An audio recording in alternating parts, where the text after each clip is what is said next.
નમસ્કાર વિદ્યાર્થી મિત્રો, આજે આપણે વ્યાકરણમાં સ્વર અને વ્યંજન વિશે આપણે જોઈશું. તો વિદ્યાર્થી મિત્રો, ભાષા એટલે શું? ભાષા એટલે અભિવ્યક્તિ અને અવગમનનું એક માધ્યમ છે અને ભાષાનો નાનામાં નાનો ઘટક એટલે કે ધ્વનિ છે. ભાષાનો નાનામાં નાનો ઘટક એટલે કે ધ્વનિ. હવે આવા ધ્વનિઓ પરંપરાગત સ્વર અને વ્યંજન તરીકે ઓળખાય છે. હવે આપણે સ્વર અને વ્યંજન વિશે જોઈશું. સ્વર કોને કહેવાય? કે જે ધ્વનિઓનો ઉચ્ચાર કોઈ પણ બીજા ધ્વનિની સહાય વિના થઈ શકે તેને સ્વર કહેવામાં આવે છે. સ્વર.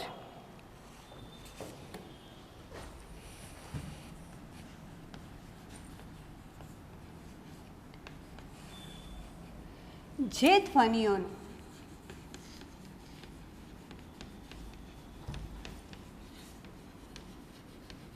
ઉચ્ચાર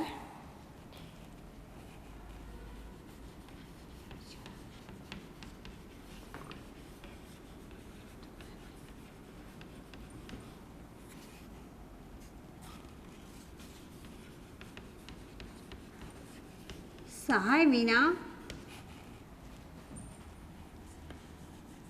થઈ શકે તેને સ્વર કહેવામાં આવે છે.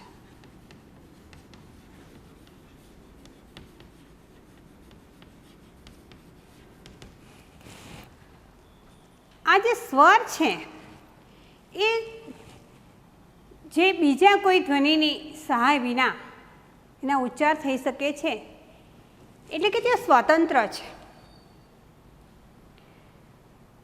એ હલંત નથી. આપણે જોઈએ કે નાના બાળકો છે એ નાના હોય છે ત્યારથી સ્વરના ઉચ્ચાર કરતા થઈ જાય છે. અ, આ, ઈ. અને વિદ્યાર્થી મિત્રો, જે બોલી શકતા નથી, મૂંગા જે છે એ સ્વર તો બોલી શકે છે, કેમ કે સ્વતંત્ર છે. એના ઉચ્ચારણમાં બીજા કોઈ ધ્વનિનો આપણે સહાય લેવી પડતી નથી. તો વિદ્યાર્થી મિત્રો, અહીંયા તમે ધ્યાન રાખો. અ, આ, ઈ, ઉ, રૂ, પછી એ, ઐ, ઓ, ઔ, ઔ ને અ. આ સ્વર છે. હવે આ સ્વર છે એ 13 સ્વરો છે. હવે આ સ્વરોના પ્રકાર જોઈએ તો એના હસ્વ સ્વર અને દીર્ઘ સ્વર.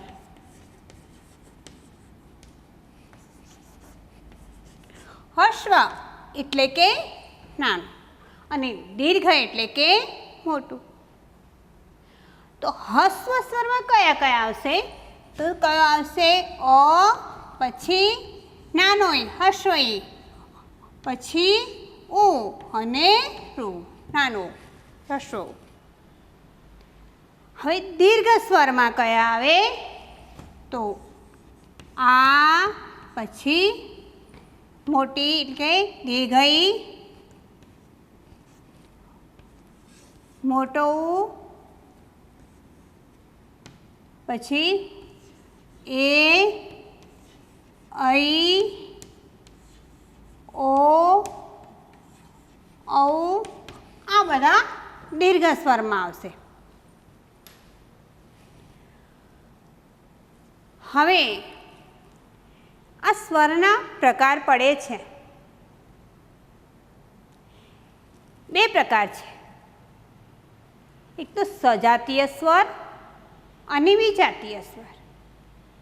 તો એના વિશે આપણે જાણીએ કે સજાતીય સ્વર કોને કહેવામાં આવે છે.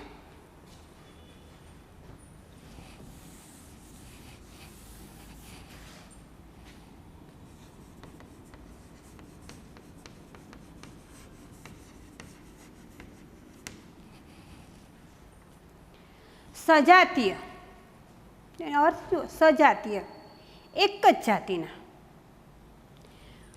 એટલે કે એક જ સ્થાનમાંથી ઉચ્ચારાતા સ્વરો એ સજાતીય સ્વરો છે.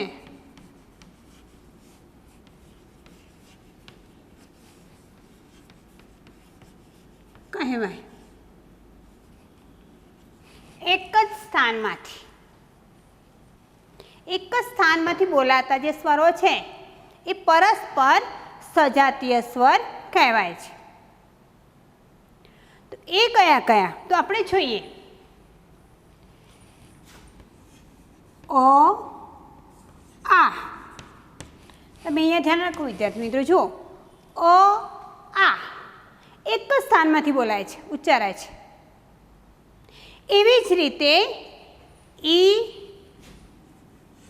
એટલે કે હસ્વ ઈ અને દીર્ઘ ઈ, ઈ. અને બીજું છે ઉ અને મોટો અ, આ, ઈ, ઈ, ઉ, ઉ.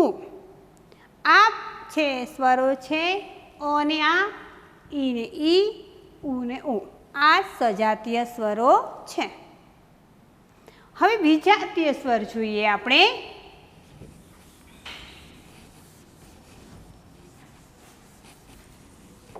વિજાતીય સ્વર કોને કહેવામાં આવે છે?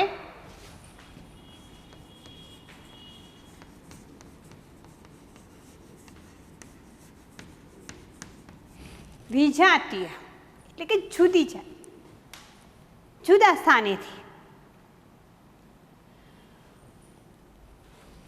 જુદા જુદા સ્થાનેથી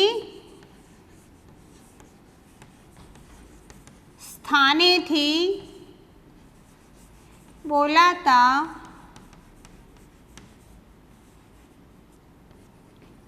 સ્વરો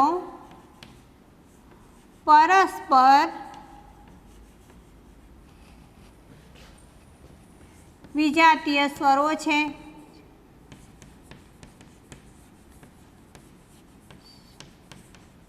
જુદા જુદા સ્થાનેથી. હવે અહીંયા ધ્યાન રાખીએ આપણે કે અ અને આ બંને તો સજાતીય સ્વર છે.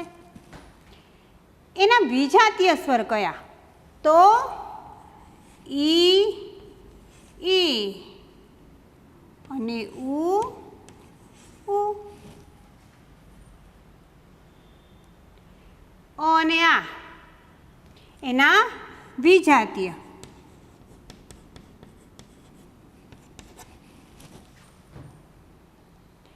હવે અહીંયા જોઈએ કે ઈ અને મોટો ઈ ના વિજાતીય સ્વરો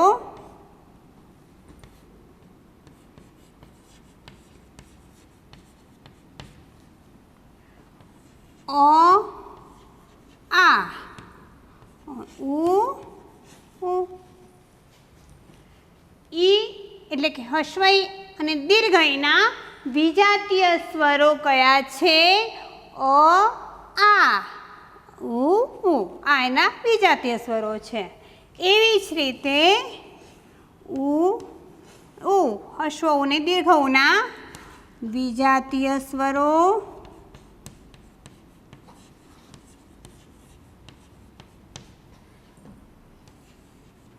અ, આ અને ઈ, ઈ, મોટો ઈ. અ અને આ ના વિજાતીય સ્વરો ઈ, ઈ, ઉ, ઉ. હવે અહીંયા ઈ અને ઈ ના વિજાતીય સ્વરો આ, અ, આ, ઉ, ઉ. ઉના વિજાતીય સ્વરો અ, આ, ઈ ને ઈ. આના વિજાતીય સ્વરો છે. હવે વિદ્યાર્થી મિત્રો આપણે વ્યંજનો વિશે જોઈશું. તો વ્યંજન કોને કહેવામાં આવે છે? સ્વર વિશે આપણે માહિતી મેળવી કે સ્વર કે જે ધ્વનિઓના ઉચ્ચારણ બીજા કોઈ ધ્વનિઓને સહાય વિના થઈ શકે તેને સ્વર કહેવામાં આવે છે. અ આ ઈ ઉ ઋ એ ઐ ઓ ઔ ઔ હ એ સ્વરો છે. જ્યારે બીજા એના પણ બે પ્રકાર પડે છે, સ્વજાતીય સ્વર અને વિજાતીય સ્વર. સજાતીય સ્વર એટલે એક જ સ્થાનમાંથી બોલાતા સ્વરો પરસ્પર સજાતીય સ્વર કહેવાય અને વિજાતીય સ્વર એટલે કે જુદા જુદા સ્થાનમાંથી બોલાતા પરસ્પર સ્વરો એ વિજાતીય સ્વર કહેવાય. હવે આપણે વ્યંજનો વિશે જોઈએ.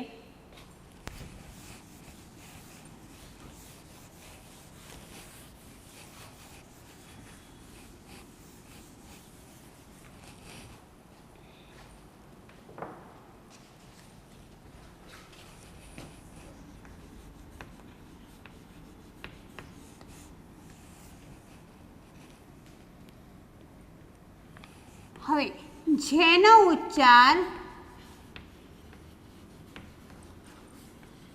સ્વરની મેળવણીથી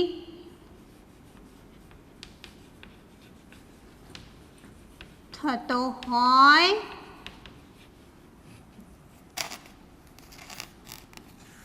તેવા વર્ણને વ્યંજનો કહેવામાં આવે છે.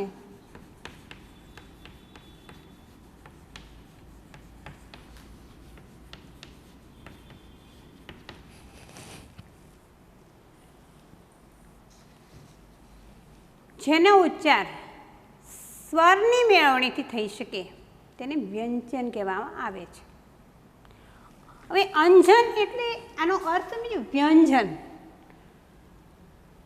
અંજન એટલે કે મેળવણી, એમાં કંઈક મેળવેલ છે તો એને વ્યંજન કહેવામાં આવે છે. તો વ્યંજનમાં કયા કયા વ્યંજનો છે?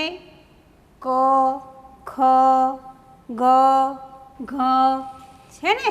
ક, ખ, ગ, ઘ, ચ એટલે કે ક થી જ્ઞ સુધી વ્યંજનો છે. એ 34 છે એની સંખ્યા.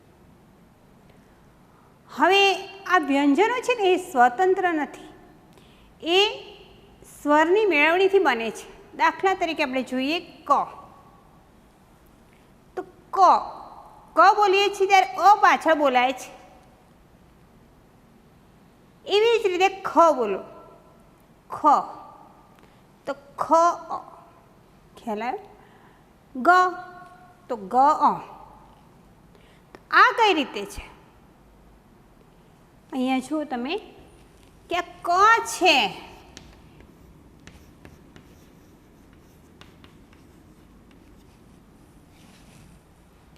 આ કની નીચે હલની નિશાની છે એટલે કે હલંતની નિશાની છે એટલે ક વત્તા અ બરાબર આખો પૂરેપૂરો ક બન્યો.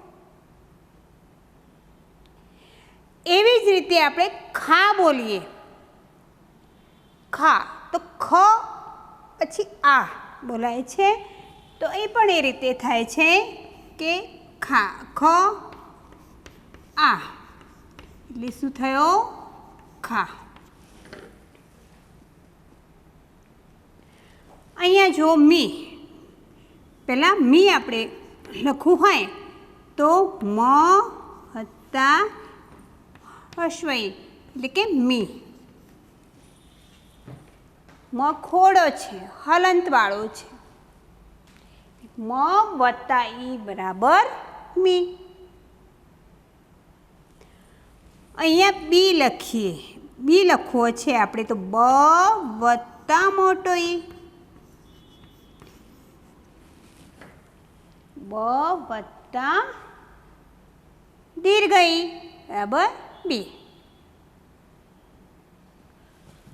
હવે આપણે અહીંયા જોઈએ કે શું લખવો છે કે સ વત્તા ઉ બરાબર શું.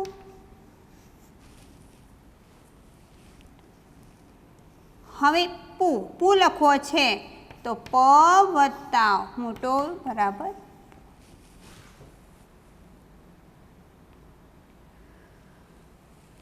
જે આપણે લખવો છે જ વત્તા એ બરાબર છે. અહીંયા ઠો લખવો છે તો ઠ વત્તા ઓ બરાબર ઠો.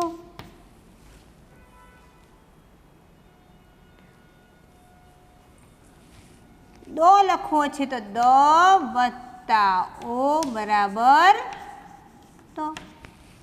આવી રીતે જે વ્યંજનો છે એમાં સ્વર ઉમેરાય એટલે એ પૂર્ણ વ્યંજન બને છે અને એના પરસ્પર મેળવણીથી આપણે વ્યંજનો ઉચ્ચારી શકીએ છીએ. હવે વ્યંજનોના બે પ્રકાર પડે છે, ઘોષ વ્યંજન અને અઘોષ વ્યંજન. તો એના વિશે આપણે જોઈશું.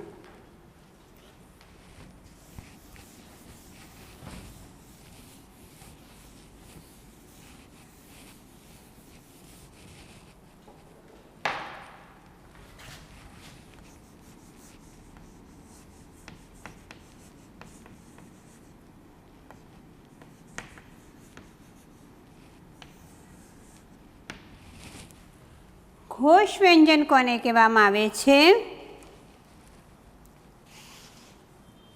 કે જે વ્યંજનોના જે વર્ણોના ઉચ્ચારણમાં કોમળતાનો રણકો હોય એટલે કે કર્ણપ્રિય હોય.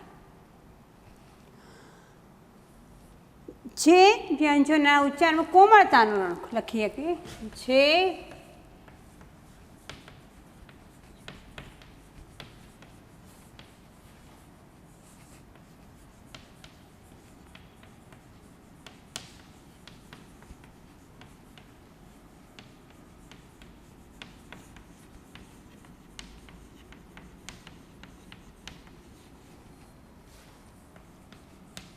તેને ઘોષ વ્યંજન કહેવામાં આવે છે. જે વ્યંજનોના ઉચ્ચારણમાં કોમળતાનો રણકો હોય તેને ઘોષ વ્યંજન કહેવામાં આવે છે. તો એ કયા કયા છે તો આપણે જોઈએ. એટલે કે ઘોષ વ્યંજન છે એ કર્ણપ્રિય છે, આપણને સાંભળવા ગમે એને કર્ણપ્રિય કહેવામાં આવે છે. તો કયા કયા છે આપણે જોઈએ તો ઘ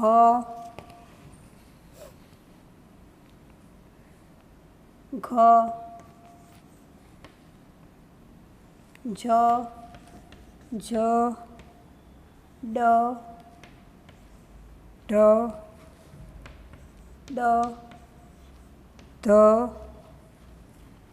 બ ભ બ ભ પછી મ ય ર લ વ હ. આ બધા છે એ ઘોષ વ્યંજન છે. હવે આપણે અઘોષ વ્યંજન વિશે જોઈએ.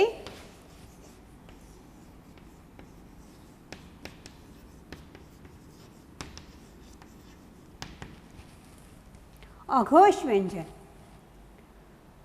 કે જે વ્યંજનના ઉચ્ચારણમાં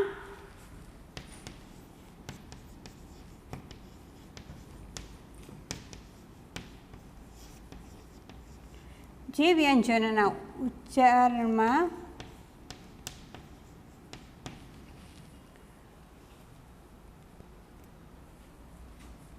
વ્યંજનોના ઉચ્ચારણમાં કોમળતાનો રણકો નથી.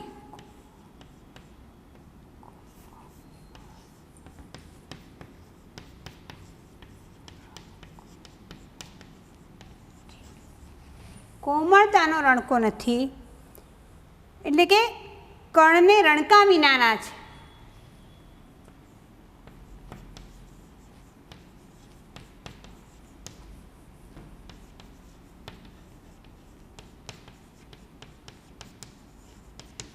કે જે વ્યંજનોના ઉચ્ચારણમાં કોમળતાનો રણકો નથી, એટલે કે તે અઘોષ વ્યંજન, તે કર્ણપ્રિય નથી, કઠોર છે,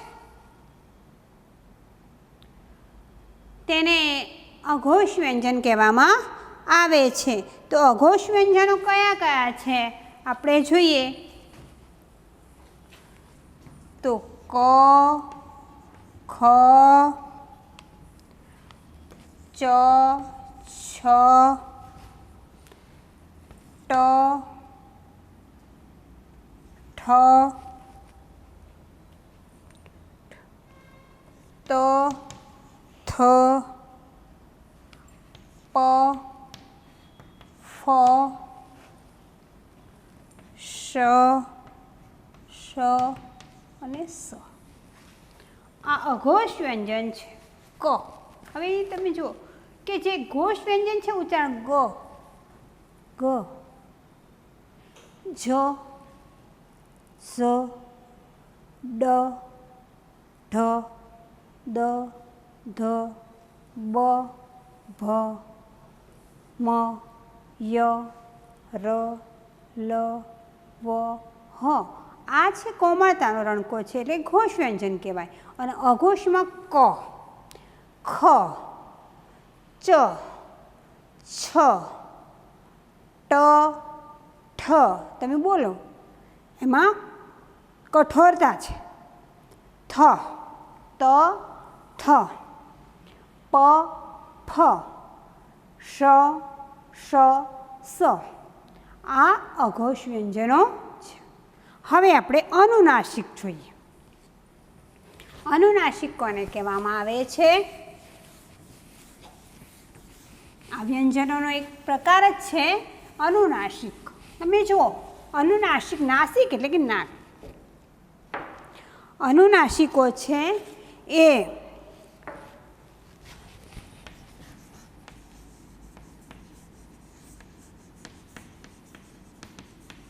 પહેલાં તો નાસિક એટલે શું?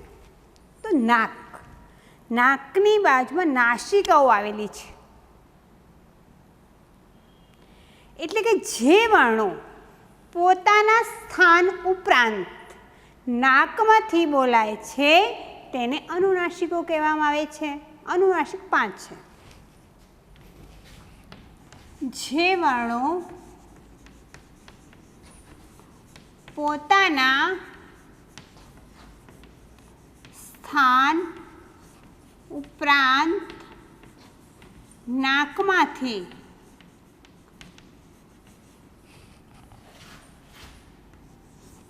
ઉચ્ચારાય તેને અનુનાસિક કહે છે.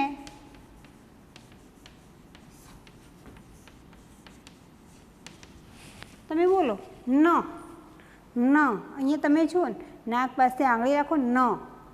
અંદર વાઇબ્રેશન થોડું જોવા મળે છે, ન. હવે એ કયા કયા છે? તો અંગ,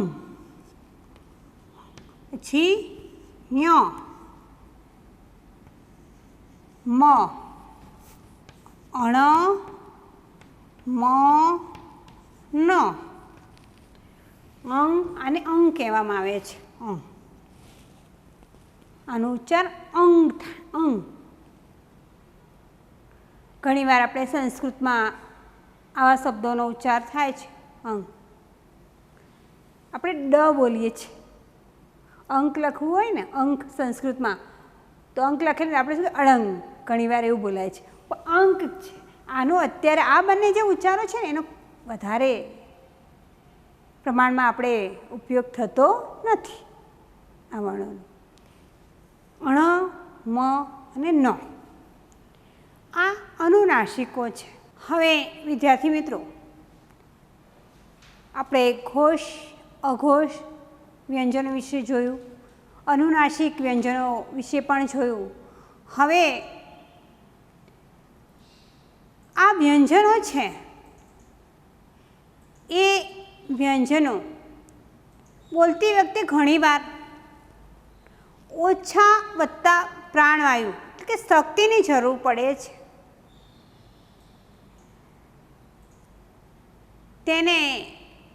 તેના એ પ્રમાણે આપણે એના પ્રકાર પાડવામાં અલ્પ પ્રાણ અને મહાપ્રાણ. વિદ્યાર્થી મિત્રો, તમે જુઓ કે જે સ્વર અને વ્યંજનની ગોઠવણી છે ને વૈજ્ઞાનિક રીતે કરેલી છે. ભાષા વિજ્ઞાન એમાં રહેલું છે. ક પછી ખ આવે, ખ પછી ગ જ આવે, અ પછી આ આવે અને આ પછી ઈ આવે. એ પ્રમાણે વૈજ્ઞાનિક રીતે ગોઠવાયેલું છે. તો આપણે અલ્પ પ્રાણ અને મહાપ્રાણ વિશે આપણે જોઈએ.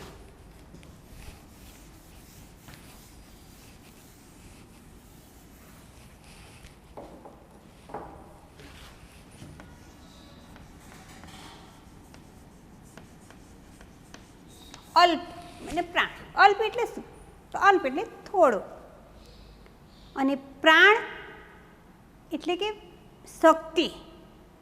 આપણે જે પ્રાણવાયુ છે એ અલ્પ પ્રાણ, ઓછી શક્તિની જરૂર પડે એવા વર્ણો આપણે લખીએ. જે વર્ણ બોલતી વખતે ઓછી શક્તિની જરૂર પડે તેવા વ્યંજન અલ્પ પ્રાણ વ્યંજન કહેવામાં આવે છે.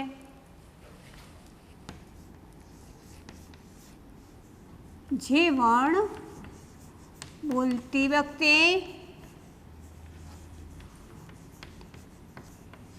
ઓછા પ્રાણવાયુની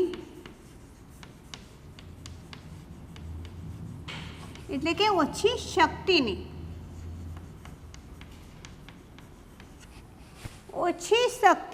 જરૂર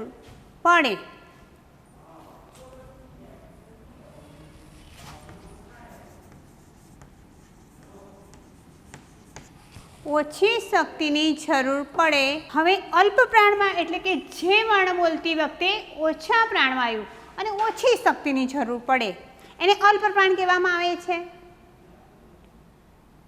અને એવી જ રીતે મહાપ્રાણ.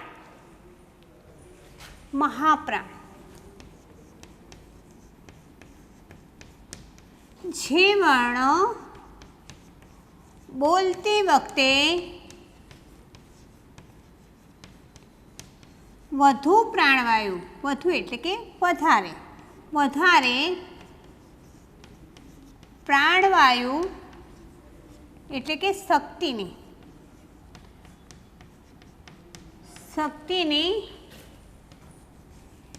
જરૂર પડે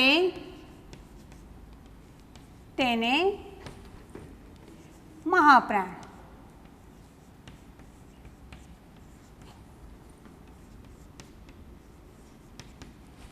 આમાં ઓછી શક્તિની જરૂર પડે છે અને આમાં મહાપ્રાણમાં વધારે શક્તિની. એવા કયા કયા છે? તો આ માટે એક વર્ગીય આપણે કોઠો એનું કોષ્ટક આપણે બનાવીએ. હવે આ જે વ્યંજનો છે ને એ અલગ અલગ સ્થાનમાંથી બોલાય છે. ઘણા ગળામાંથી બોલાય, ઘણા જીભથી બોલાય, ઘણા તાળવાથી બોલાય, દાંતથી અને હોઠથી ઉચ્ચારાય છે.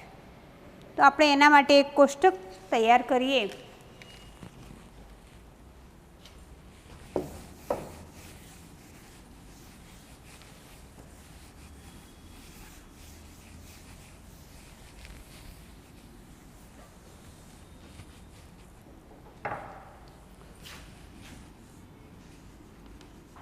સ્થાન.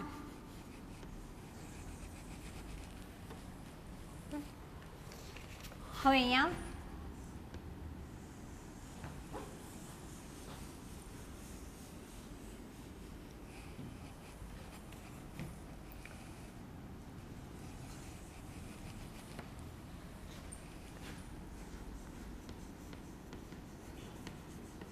અલ્પ પ્રાણ, મહાપ્રાણ.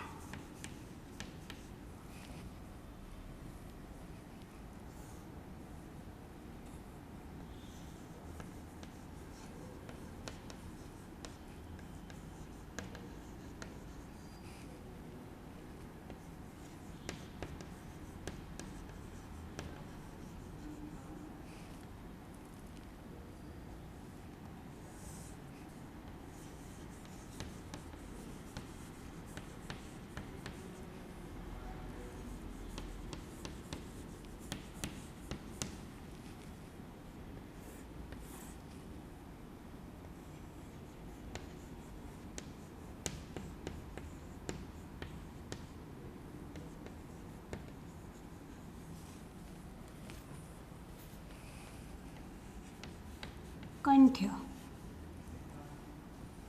પછી તાલવ્ય, મૂર્ધન્ય,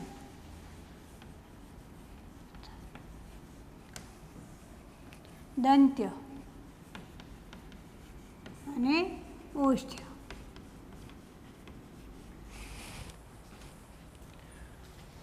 કંઠ એટલે કે ગળું. ગળાના ભાગમાંથી ઉચ્ચારાતા વર્ણો છે. તાલવ્ય એટલે કે તાળવું, તાળવું આપણે કહીએ તાળવું છે ને, અહીંયા ઉપરના દાંત પછીનો ભાગ છે તાળવાનો છે, એ તાલવ્ય છે. પછી મૂર્ધન્ય, મૂર્ધન્ય એટલે કે જીભ, જીભની અંદર જીભ કઈ રીતે વળે છે. દંત્ય, દંત્યમાં શું છે કે દાંત જીભને સ્પર્શે અને ઉચ્ચારાય છે. અને ઓષ્ઠ્યમાં બંને હોઠ દ્વારા વર્ણો ઉચ્ચારાય છે, બધા અલગ અલગ રીતે ઉચ્ચારાય છે. તો આપણે એ જોઈએ તો ક, ખ, ગ, ઘ અને અંગ. પછી ચ, છ, જ, છ અને ન્ય.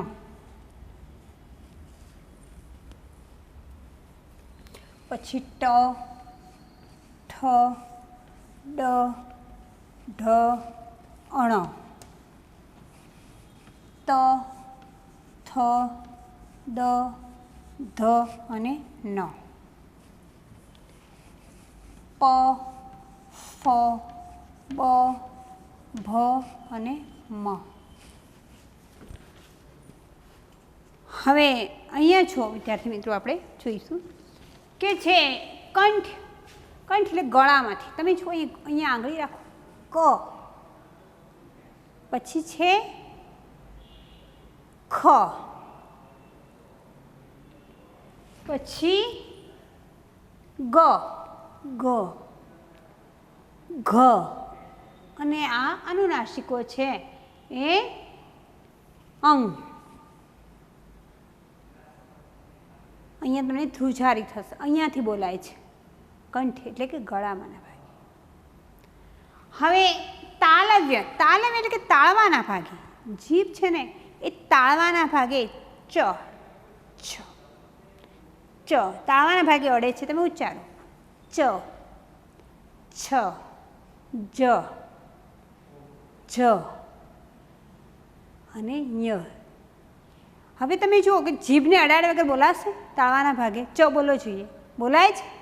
પ્રયત્ન કરો, નહીં બોલાય. છ બોલવો છે, જીભને અડાડે વગર બોલો, નહીં બોલાય.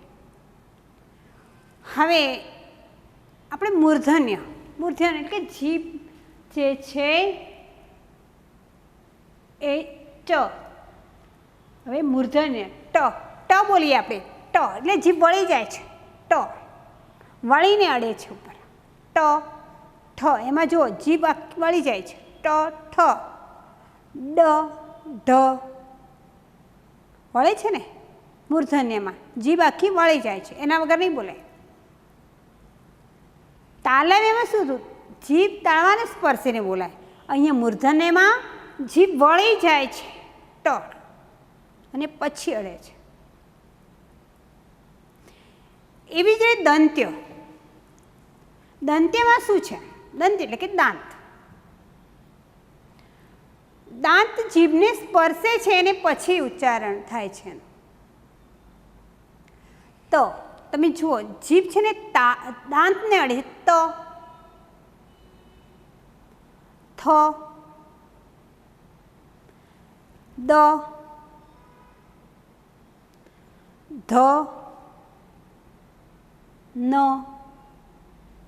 આ છે ને જીભ એ દાંતને અડે એને ઉચ્ચારે. દાંતને અડ્યા વગર ઉચ્ચારો તો આ ઉચ્ચારાશે નહીં. હવે ઓષ્ઠ, ઓષ્ઠ એટલે કે હોઠ, આપણા હોઠ છે ને એ ઉચ્ચારે છે. પ પ, જો બંને હોઠ પ, તમે ઉચ્ચારો છો એ ફ, બ, ભ, મ. આ હોઠથી ઉચ્ચારાય છે. આ રીતે એનું એક વર્ગીય કોષ્ટક આપણે તૈયાર કર્યું. હવે ઘણા એવા વ્યંજનો છે પેટના જે જઠરથી ઉચ્ચારાય છે, થડકાર અનુભવાય છે. કયું? હ, અળ, હ અને અળ એ અવર્ગીય કહેવાય છે. અને શ, શ અને સ એ ઉષ્મા ધરાવે છે, ઉષ્માજન્ય છે. શ, શ આપણે બોલીએ ને હવા, ગરમ હવા બહાર આવે છે. શ, શ, સ. અને ક્ષ અને જ્ઞ એ જોડાક્ષર છે. ક્ષ તો ક અને ષની મેળવણીથી બંને જોડાય છે ત્યારે ક્ષ બને છે. જ્ઞ,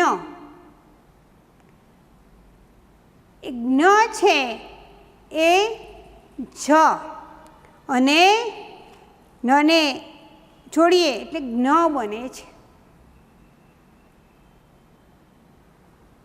હવે વિદ્યાર્થી મિત્રો, આપણે આ બધી અલ્પપ્રાણ, મહાપ્રાણ એના કોષ્ટક વિશે માહિતી આપણે મેળવી. હવે આપણે પરીક્ષામાં જે પૂછાતા હોય છે આપણે ભણવાના છે કે ધ્વનિ સ્વરૂપે લખો શબ્દને અને ધ્વનિ છૂટા પાડો, તો એ વિશે આપણે જોઈએ. હવે વિદ્યાર્થી મિત્રો, આપણે અહીંયા જોઈએ કે શબ્દો આપેલા છે એને ધ્વનિ સ્વરૂપે જ છૂટા પાડ્યા છે. તો કઈ રીતે છૂટા પાડ્યા છે આપણે જોઈએ. તો પહેલો શબ્દ છે સૂરજ, તો એને ધ્વનિ સ્વરૂપે આ રીતે છૂટા પાડે છે. સ વત્તા ઉ, મોટો ઉ, દીર્ઘ ઉ છે. શ વત્તા ઉ વત્તા ર વત્તા અ વત્તા જ વત્તા અ એટલે કે સૂરજ. ઘણી વાર એવું પૂછાય પરીક્ષામાં કે આ ધ્વનિઓ જે છૂટા પાડેલા છે સ વત્તા ઉ વત્તા ર વત્તા અ વત્તા જ વત્તા અ, આને ધ્વનિ સ્વરૂપે છોડો. તો આપણે આ રીતે એનું શું થશે? સૂરજ. બીજો શબ્દ છે તણખો. તો ધ્વનિ સ્વરૂપે એને છૂટા પાડતી વખતે ત એટલે કે હલંતવાળો ખોડો છે. ત વત્તા અ એટલે ત થયો. અણ ખોડો છે. અણ વત્તા અ એટલે અણ થયો. ખ હલંતવાળો છે, ખોડો છે, વત્તા ઓ એટલે ખો, તણ ખો. એના પછીનો શબ્દ છે ચીનગારી. તો ચી માટે શું આવશે? ખોડો ચ વત્તા ઈ, હશ્વઈ નાનો ઈ એટલે કે ચી. ન વત્તા અ એટલે કે ન.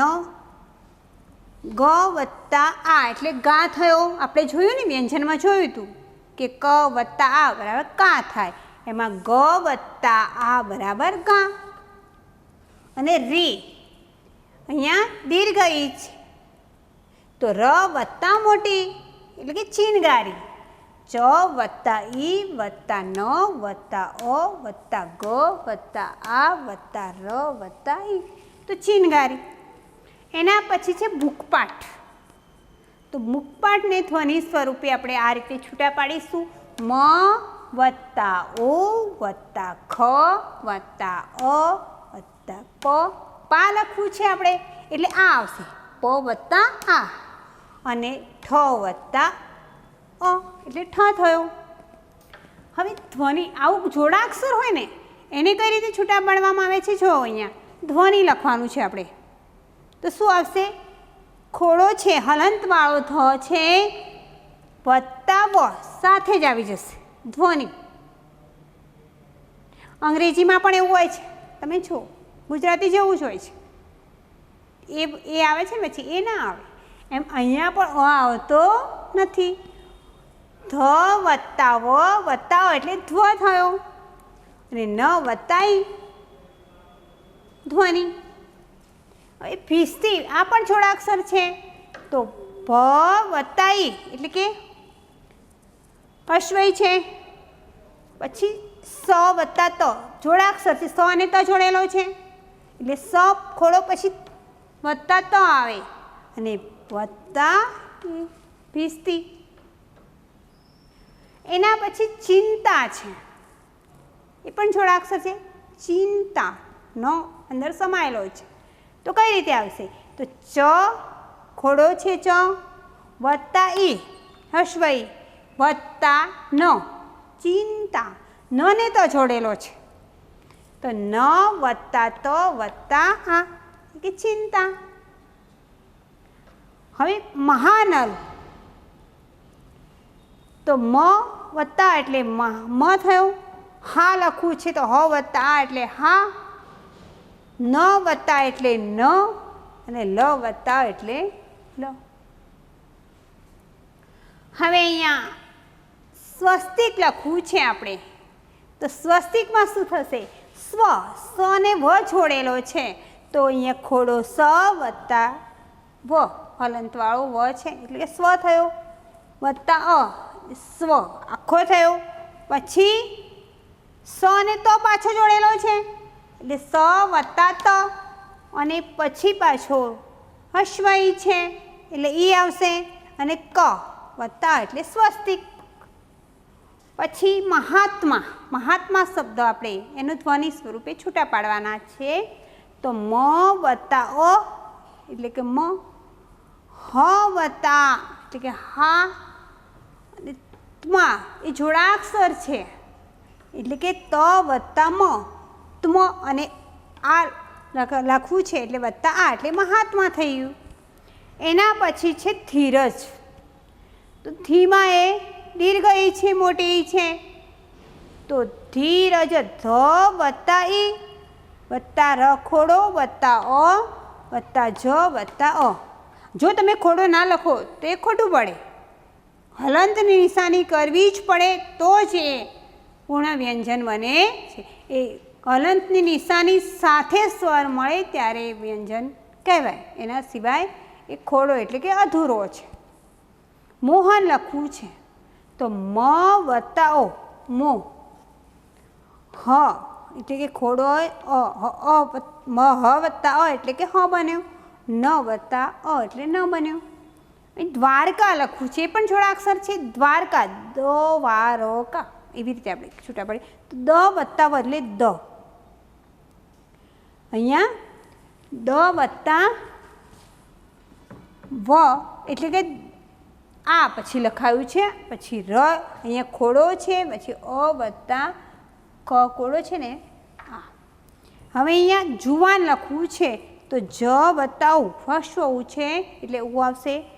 વ વત્તા આ એટલે વા ન વત્તા અ. આ રીતે વિદ્યાર્થી મિત્રો આપણે ધ્વનિઓને છૂટા પાડ્યા અને છૂટા પાડેલા ધ્વનિઓને જોડવાનું છે. આવડશે ને? તો આપણે જે સ્વાધ્યાય વ્યાકરણમાં જે સ્વાધ્યાય છે એ આપણે એ પ્રમાણે જાતે જ કરવાનું છે.